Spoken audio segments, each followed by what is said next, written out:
6 আবেলি পৰত ৰহেশ্বৰে ডাঙৰ লৰা হুণ্টিক কলে, হুণ্টি তই ৰাঙলী গাইজনীক এতিয়াই পথাৰৰ পৰা বিচাৰি লৈ আগৈ। গাঁৱৰ সৰু সৰু ল'ৰাজাকে এখন ভাওনা পতাৰ আয়োজন কৰিছে। ভাগতো এটা ভাও পৰিছে, তাৰ কাৰণে সি ধুনুকাৰ এপাত সজাত ব্যস্ত হৈ আছিল। বাপেকৰ কথা শুনি সি আচৰিত হৈ কলে, ৰাঙলী গাইজনী দেখোন সদায় নিজে ঘৰলৈ আহে, আজি আকৌ তাইক বিচাৰি আনিবগৈ লাগে কিয়? ৰাঙলীক এতিয়াই এঠাইলৈ নিব লাগিব। ৰহেশ্বৰে কওঁ নকওঁকৈ ভয়ে ভয়ে কলে। হুণ্টিয়ে ধনু সজাৰ কাম বন্ধ কৰি বাপেকৰ মুখলৈ আচৰিত হৈ চাই কলে, এতিয়াই এঠাইলৈ নিব লাগিব? কলৈ? ৰহেশ্বৰে পুতেকৰ মুখৰ পৰা চকুহাল আঁতৰাই আনফালে চাই কলে, ডিম্বেশ্বৰ মণ্ডলৰ ঘৰলৈ। পৰম অবিশ্বাসৰ ভংগীৰে হুণ্টিয়ে আকৌ সুধিলে, কিয়? অপৰাধীৰ দৰে কৰুণ মুখ ভংগী কৰি ৰহেশ্বৰে উত্তৰ দিলে, ৰাঙলীক মই ডিম্বেশ্বৰ মণ্ডলৰ ওচৰত বিক্ৰী কৰিছো। বজ্ৰাহত হোৱা মানুহৰ দৰে হুণ্টি কিছু সময় নিথৰ আৰু হতবাক হৈ ৰল। তাৰপিছত হাতৰ ধনুপাত দলি মাৰি পেলাই দি সি একে লাফে থিয় হৈ কলে, মই ৰাঙলীক কেতিয়াও বিক্ৰী কৰিবলৈ নিদিওঁ, কেতিয়াও নিদিওঁ। তোমাৰ এইকেইদিন হৈছে কি পিতাই, তুমি কিয় পাগলৰ দৰে কামবোৰ কৰিছা? বাপেক পুতেকৰ কথা বাৰ্তাৰ মাজতে ৰহেশ্বৰৰ ঘৈণীয়েক কেতিয়া আহি দুৱাৰমুখত থিয় হৈছিল সিহঁতে কবই নোৱাৰিছিল। পুতেকৰ কথাৰ উত্তৰত ৰহেশ্বৰে কিবা এষাৰ কবলৈ নপাওঁতেই তাই খুব শান্ত গহীন মাতেৰে মাত লগালে, আজি ৰাঙলীক বিক্ৰী কৰিলে, কাইলৈ বোধহয় ল'ৰা ছোৱালী কেইটা আৰু মাইকীজনীকো কাৰোবাৰ ওচৰত বিক্ৰী কৰিব। কেইবা ফালৰ পৰা খেতি কৰি আনি জালত পেলোৱা হৰিণৰ দৰে ৰহেশ্বৰ কিছু সময় নীৰৱ আৰু নিশ্চল হৈ ৰল। কোনেও তাৰ কথা বুজিব নোখোজে। সি সম্পূৰ্ণ অসহায় আৰু অকলশৰীয়া। এটা প্ৰচণ্ড অভিমানত তাৰ চকু ফাটি পানী বাহিৰ হৈ আহিবলৈ উপক্ৰম কৰিলে। দেহ আৰু মনৰ সমস্ত শক্তিৰে সি কোনোমতে চকু পানীখিনি সম্বৰণ কৰিলে। মাতটো যাতে সহজ হৈ ওলাব পাৰে তাৰ কাৰণে সি কিছু সময় অপেক্ষা কৰিলে। তাৰ পিছত সি শান্তভাৱে মাত লগালে, মোৰ কি বিপদ হৈছে তহঁতে কোনেও নুবুজিবি হুণ্টি, তই কেৱল গাইজনীৰ কথাহে চিন্তা কৰিছ। মই এতিয়া ঘৰখনৰ 9টা প্ৰাণীৰ জীৱন কেনেকৈ ৰক্ষা কৰোঁ তাৰ কাৰণে চিন্তা কৰিবলগীয়া হৈছে। আমাৰ সন্মুখত এতিয়া ভয়ংকৰ বিপদ হুণ্টি, যা দেৰি নকৰিবি, দৌৰ মাৰি গৈ পথাৰৰ পৰা ৰাঙলীক বিচাৰি লৈ আগৈ। ৰহেশ্বৰৰ মুখৰ ভংগী আৰু কণ্ঠস্বৰত এনে এটা সীমাহীন যন্ত্ৰণা ফুটি উঠিল যে হুণ্টিয়ে আৰু কবলৈ আৰু একো কথা বিচাৰি নাপালে। বাপেকৰ এনে ভাগি পৰা ৰূপ সি আগতে আৰু কেতিয়াও দেখা নাছিল। তাৰ অকণমানি প্ৰাণটোৱে মুহূৰ্ততে বুজি উঠিল যে সঁচাকৈ এটা অভূতপূৰ্ব ভয়ংকৰ বিপদে সিহঁতৰ গোটেই ঘৰখনকে গ্ৰাস কৰিবলৈ মুখ মেলি খেদি আহিছে। সেই বিপদৰ তুলনাত ৰাঙলীক হেৰুৱাৰ দুখ অতি তুচ্ছ।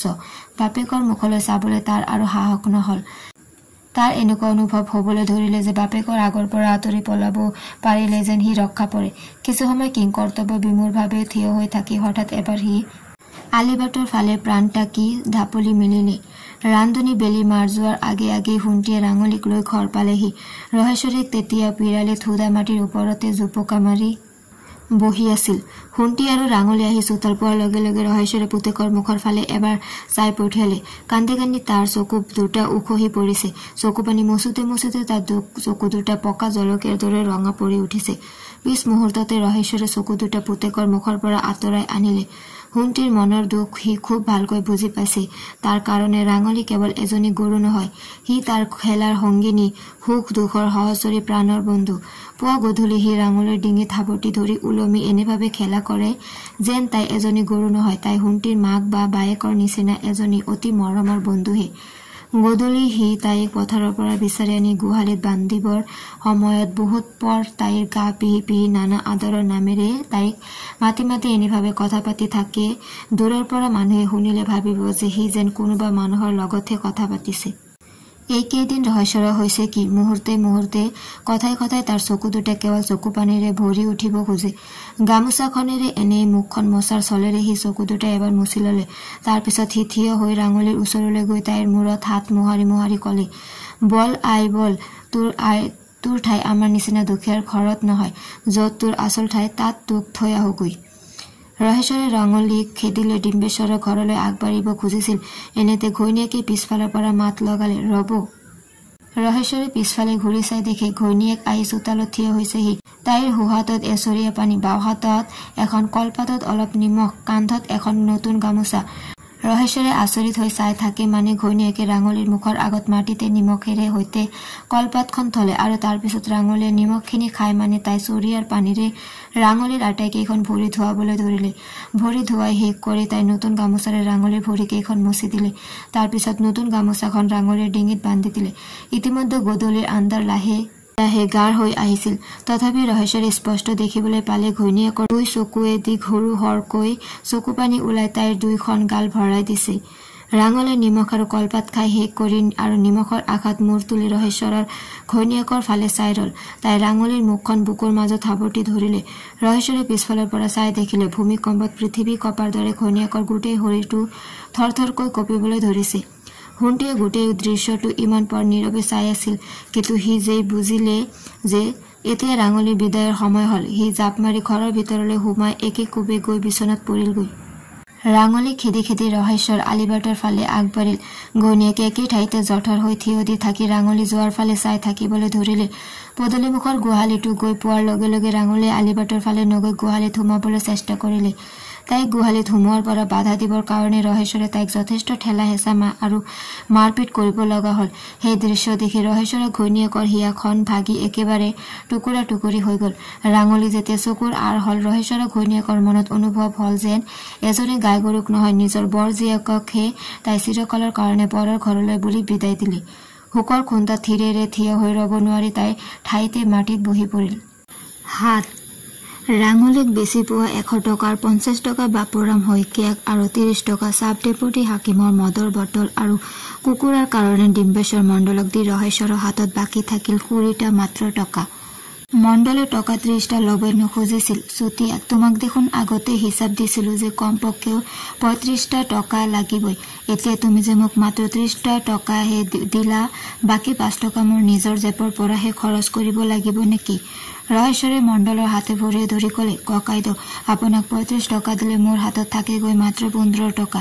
সেই 15 টকা লৈ মই কোনটো হাঁহেৰে গোচৰ তৰিবলৈ যাওঁ? মই লাগে এদিন আপোনাৰ ঘৰত হাজিৰাকে খাটি দিমহি, নহলে বা মোকৰ্দমাটো জিকাৰ পিছত কিবা এটা উপায় কৰি বাকী টকা 5টাৰ ধাৰ পৰিশোধ কৰিমহি। এইবাৰলৈ আপুনি মোক ৰেহাই দিয়ক। মণ্ডলে কোনোমতে নেৰে। বহুতো খট বান্ধ কৰাৰ মূৰত ঠিক হল যে কুকুৰাটোৰ দামৰ পৰিৱৰ্তে ৰহেশ্বৰে ঘৰৰে হাঁহ এজনী আনি মণ্ডলক দি যাবহি। হাকিমে যদি কুকুৰাৰ মাংসহে বেছি পচন্দ কৰে, তথাপি এই যাত্ৰালৈ মণ্ডলে তেওঁক হাঁহৰ মাংসৰে জুতি লৈ চাবলৈ যেনে তেনে বাধ্য কৰাব। হাকিমৰ লেঠাৰটো তেনেকৈ মৰিল। বাপুৰাম শইকীয়াৰ ঘৰলৈ গৈ ৰহেশ্বৰ আৰু এটা বিপদত পৰিল। শইকীয়াই কোনোমতে ৰহেশ্বৰৰ পৰা টকা ল'ব নোখোজে। শইকীয়াৰ মুখত কেৱল একেটা কথা, এইবোৰ হল আইন কানুনৰ কথা। আইনৰ ধাৰামতে সকলো কথাৰ বিচাৰ হব। আইনখন যদি তোমাৰ ফালে থাকে তেন্তে এনেও তুমি মাটি পাবা, কিন্তু আইন যদি তোমাৰ বিপক্ষত থাকে তেন্তে টকা লৈ মই তোমাৰ একো উপকাৰ কৰিব নোৱাৰিম। ৰহেশ্বৰে বাপুৰাম শইকীয়াৰ ধৰ্মনিষ্ঠা দেখি হাতবাৰমান তেওঁক প্ৰণাম জনালে। যাচি দিলেও টকা ল'ব নোখোজে। আজিৰ জগতত এনেকুৱা মানুহ কেইজন আছে? ডিম্বেশ্বৰ মণ্ডলে মিছাকৈয়ে এনে এজন মানুহৰ বদনাম ৰুটি ফুৰিছে। কিন্তু বাপুৰাম শইকীয়াই যিমানে আইনৰ কথা নকওক কিয়, ৰহেশ্বৰৰ মনত দৃঢ় ধাৰণা যে টকাৰ তেল ঢালিলেহে আইনৰ হলিতাৰ ডাল জ্বলিব, নহলে সি জ্বলিলেও লগে লগে নুমাই যাব। জীৱনত নিজে সি মেল মোকৰ্দমা কৰি পোৱা নাই সঁচা, কিন্তু উপজীৱৰে পৰা উঠোতে বহুতে সকলোৰে মুখত সি শুনি আহিছে যে খোজে প্ৰতি টকা ঢালিব নোৱাৰিলে চৰকাৰৰ ঘৰৰ ফালে আগ নবঢ়াই ভাল। বাপুৰাম শইকীয়াৰ টকা ল'ব নোখোজাৰ অৰ্থ ই হ'ব যে তাৰ হৈ মাত মাতিবলৈ তেওঁৰ ইচ্ছা নাই। সি গলবস্ৰু হৈ বাপুৰাম শইকীয়াৰ প্ৰায় ভৰিত পৰাৰ দৰে কি কৰি কলে, আইন যিফালে থাকে থাকক দেউতা, কেৱল আপুনি মোৰ ফালে থাকিলেই হল। বহুত কষ্টেৰে টকাকেইটা যোগাৰ কৰি আপোনালৈ আনিছো, ইয়াতকৈ বেছি আগবঢ়াবলৈ মোৰ শক্তি নাই। আপুনি টকাকেইটা নাৰাখিলে মই বুজিম যে মোৰ হৈ মাত এষাৰ মাতিবলৈ আপোনাৰ ইচ্ছা নাই। মই মণ্ডলৰ মুখত শুনিছো দুখীয়া ধিয়াৰৰ হৈ হক কথা কবলৈকে চৰকাৰে আপোনাক বৰ্ডৰ মেম্বৰ পাতিছে। এতিয়া আপুনি যদি মোৰ হৈ মাত এষাৰ নামাতে তেন্তে আন কোনে মাতিব দেউতা? মই আপোনাৰ ভৰিত ধৰি কাকতি কৰিছো, টকাকেইটা আপুনি ৰাখক, নহলে আজি মই ঘৰলৈ ঘূৰি নাযাওঁ, আপোনাৰ ভৰিৰ ওচৰতে পৰি থাকিম। ডিম্বেশ্বৰ মণ্ডল যি বিপদত পৰিছিল, বাপুৰাম শইকীয়াও ঠিক সেই একে বিপদতে পৰিল।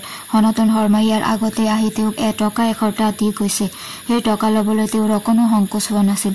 তেওঁ জানে যে আইনে যি হকেই নহওক, পুলিচে বা হাকিমে সনাতন শৰ্মাৰ ফালেহে কথা কব। আদিবোৰ্ড সনাতনৰ বিপক্ষে গলেও সনাতনে ৰহেশ্বৰক জৰ্জৰ কোৰ্টলৈকে চোঁচৰাব। কিন্তু দৌৰি যোৱা মানুহ এটাই মটৰ গাড়ী এখনক যেনেকৈ প্ৰাণটাকি ঢপলিয়াইও লগ ধৰিব নোৱাৰে তেনেকৈ ৰহেশ্বৰে সনাতনক মোকৰ্দমাৰ দৌৰত কোনোদিনে লগ ধৰিব নোৱাৰিব। লাভৰ মূৰত সি আধা বাটতে মুচকচ গৈ প্ৰাণ হেৰুৱাব। গতিকে সনাতনৰ পৰা টকা খালে সেই টকা বধ হজম হোৱাৰ কোনো ভয় নাই, কিন্তু ছাল ছিগা ভিকহু ৰহেশ্বৰৰ টকা খালে তাৰ কাম কৰি দিব পৰাৰ কোনো আশা নাই। ভৰিৰ কাষত পৰি থকা 10 টকীয়া নোট 5খনলৈ কেৰাহীকৈ চাই চাই বাপুৰামে নিজৰ মনৰ ভিতৰতে বহুত পৰ যুদ্ধ কৰিলে। ঘৰলৈ উপজাচি অহা লখিমীক ভৰিৰে ঠেলি দিব নাপায়। ইফালে আকৌ পাপৰ ভয়ো মনৰ পৰা সমূলি দূৰ হোৱা নাই। টকাকেইটা নলবলৈ শেষবাৰৰ কাৰণে চেষ্টা কৰিলে। শুনা চুতে, তোমাৰ হৈ যি ক'ব লাগে মই এনেই ক'ম। তাৰ কাৰণে তুমি মোক টকা দিব লাগিছে কিয়? আইনখন যদি তোমাৰ ফালে থাকে তেন্তে এনেও তুমি মাটি পাবা। তাৰ কাৰণে তুমি টকা খৰচ কৰিব লাগিছে কিয়? মই তোমাৰ পৰা কেতিয়াও টকা ল'ব নোৱাৰো। শেষৰ কথাকেইটা বাপুৰাম শইকীয়াৰ মুখৰ পৰা ইমান জোৰেৰে ওলাই গ'ল যে তেওঁ নিজেই বৰ আচৰিত হৈ গ'ল। বাপুৰামৰ কথা শুনি ৰহেশ্বৰৰ মনত ভীষণ ভয় সোমাল। টকা নোলোৱাকৈ আজিৰ দিনত কোনে কাৰ কি কাম কৰি দিয়ে? বাপুৰাম শইকীয়াই তাৰ পৰা টকা ল'বলৈ অস্বীকাৰ কৰাৰ অৰ্থই হ'ল এই যে তেওঁ ইতিমধ্যে তাৰ বিপক্ষাচৰণ কৰিবলৈ ঠিক কৰি ৰাখিছে।